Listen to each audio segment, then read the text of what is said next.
اس میں نا خواتین کا بھی رول ہے. یعنی مرد تو کمائی میں اب کافی پیچھے ہو گئے ہیں, وہ بس ایکسپیکٹ کرتے ہیں کہ وہی بات ہے جہیز کی شکل میں آ جائے یا اور طریقے سے آ جائے کہ بیوی منیمم میں گزارا کرے. جو خواتین نے کمانا شروع کر دیا نا, یہ بھی بہت بڑا مردوں کے لیے فتنہ بن گیا. ایگزیکٹلی, بالکل, کہ مرد پھر ہینڈی کیپ ہوتے جا رہے ہیں, مرد پھر چھوڑ دیتے ہیں. ایک آٹومیٹک سا یہ سائیکولوجیکل ایک طریقہ ہوتا ہے کہ اگر بیوی کی جیب میں پیسے ہیں تو پھر مجھے ضرورت نہیں ہے اسے پوچھنے کی. وہ پھر وہ جو قوام ہونے والا اسٹرکچر ہے نا, وہ ویک ہونا شروع ہو جاتا ہے. بلکہ یہ نا دو ایک سپریٹ انڈیویجولس بن کے پھر آنا شروع ہو جاتے ہیں. وہ اب کہتی کہ میں کما رہی ہوں تو میری اپنی مرضی, یہ کہتا ہے پھر میری بھی اپنی مرضی. یہ دونوں یہ جو ریلیشن شپ ہے نا اپنا لائف وہ ختم ہونا شروع ہو جاتا ہے. اللہ نے نا ڈپینڈنسی رکھی ہے دونوں پہ. مرد عورت پہ ڈپینڈنٹ ہے اپنی جائز خواہشات پوری کرنے کے لیے اور اپنے سکون کے لیے, محبت کے لیے اور اولاد کے لیے. اور جو عورت ہے نا وہ ڈپینڈنٹ ہے مرد پہ فائنینشلی سیکیورٹی وائز گھر کے پوائنٹ آف ویو سے.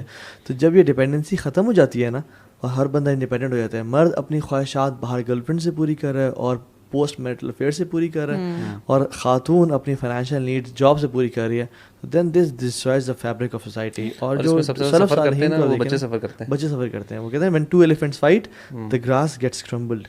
اور اس میں مجھے لگتا ہے ایک اور بڑی چیز ہے یہ جو ہم کہہ رہے ہیں نا کہ ایسے مرد ہیں جو اسپینڈنگ ایسے نہیں کرتے, اکثر ان کی مجھے لگتا ہے کہ کیونکہ پرورش بھی کچھ انہوں نے خود بھی دیکھا ہوتا ہے اپنی فیملیز میں. آئی تھنک یہ اس کا ایک جو پرائمری سولوشن جو ہے نا وہ ہے دین کو پڑھنا بہت ضروری ہے. کہ یار جب تک مرد اور عورتیں اپنی رسپانسبلٹیز دینی طور پہ نہیں پڑھیں گی نا, بجائے اس کے کہ اپنے گھر سے یا اپنے کلچر سے سیکھ کے وہ ریپلیکیٹ جب کرنے آتے ہیں نا, that's where lot of problems. لڑکی کے کلچر سے آئی ہے, وہ اپنی کلچرل بیگیج لے کر آ جاتی ہے اور کہتی ہے بس یہ سارا سسٹم, یہی سسٹم ٹھیک ہے, میرے گھر والا سسٹم ٹھیک ہے. اور مرد جو ہے وہ اپنے جو ماں باپ سے دیکھا ہوتا ہے کہتا ہے بس یہی سسٹم ٹھیک ہے.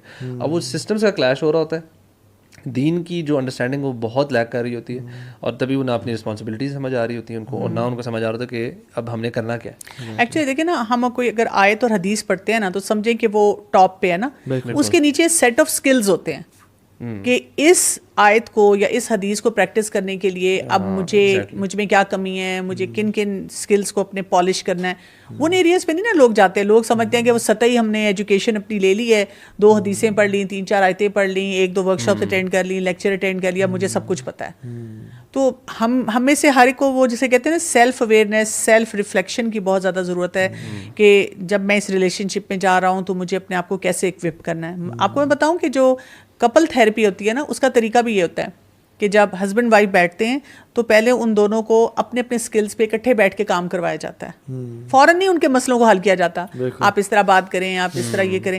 ان دونوں کو پہلے اسیس کیا جاتا ہے, اور 8-10 سیشنز کم از کم جو ہوتے ہیں ان میں آپ ان کو پہلے صرف یہ گائیڈ کرتے ہیں کہ جی آپ اپنے آپ کو اکوپ کریں, آپ اس چیز میں کریں, آپ اس چیز میں کریں. دونوں کو نا ایک دوسرے کی اسٹرینتھ دکھائی جاتی ہے, ایک دوسرے کی ویکنیس میں ہیلپ کرنا, اور ان کو سکھایا جاتا ہے کہ اپنی ویکنیس کو کیسے ٹھیک کریں.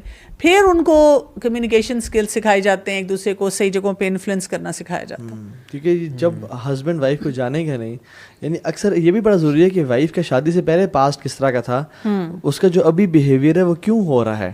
کبھی کبھی ایسا ہوتا ہے کہ وائف کچھ چیزوں پہ بڑا روڈ بیہیو کرتی ہیں, اور کیونکہ پتہ چلتا ہے کہ شادی سے پہلے پیرنٹس کی طرف سے اس چیز میں بڑی سختی تھی, اور جب ان نے ایکسٹرا سختی کی ہے تو وائف ابھی جو ہے نا اس چیز پہ ریٹیلیٹ کرتی ہیں, رائٹ.